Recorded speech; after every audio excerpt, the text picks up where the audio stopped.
In Shadowrun 5th edition, the wireless world of the Matrix is everywhere. This veritable World Wide Web of connectivity is virtually ubiquitous. In order to be an active citizen of the Matrix and do more than passively observe, you'll want to interact with its various components.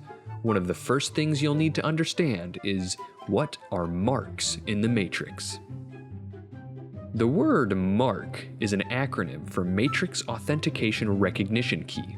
It is a sort of key or token which allows users of the Matrix to access restricted or secure data and locations on the Matrix. Many Matrix actions require marks. The description of these Matrix actions, which can be found starting on page 238 of the SR5 Core Rulebook, gives the number of marks required. A mark works sort of like a stamp on your hand that allows you to enter a concert, or a paper bracelet that indicates you can order alcohol at the bar. Only, it works in reverse. The host or icon does not mark you, instead you put your mark on the host or icon to which you would like to have access, so more like having your name on the guest list. A Matrix user's mark can look however they want it to look. Perhaps you are a musician and you want it to look like a music note. Or maybe you love to cook and you want your mark to be a chef's knife that you toss at a target. It doesn't matter, really.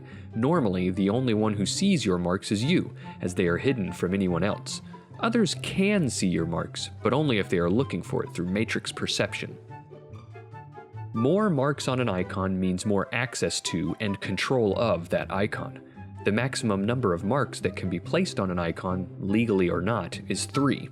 In terms of game mechanics, every Matrix action that can be performed on an icon has a corresponding number of marks that are required to perform that action.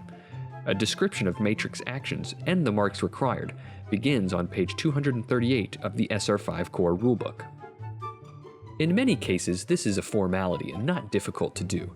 The local public library, for example, will simply require legal identification in the form of a SIN, and then the owner of the library's host will invite you to mark the library's host freely so that you may enter.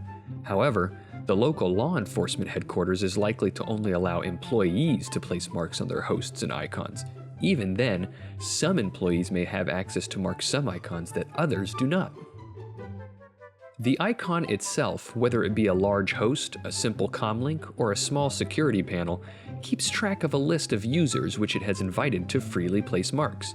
The owner of the device is the only one who can add people to that list via the invite mark simple action.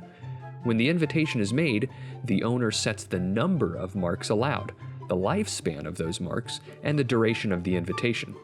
The invitation may be revoked at any time. Invitation is not, however, the only way to place marks on an icon. As it just so happens, there are 2 ways to illegally hack an icon and place marks on it. This is by taking either the brute force Matrix action or the hack on the fly Matrix action. Placing marks will be covered in detail in the next video. Link here when the video is complete. Marks do not last forever. If a device is rebooted, then any marks placed on it are lost. Additionally, whenever a reboot occurs on the device housing your persona, any marks you placed will be erased.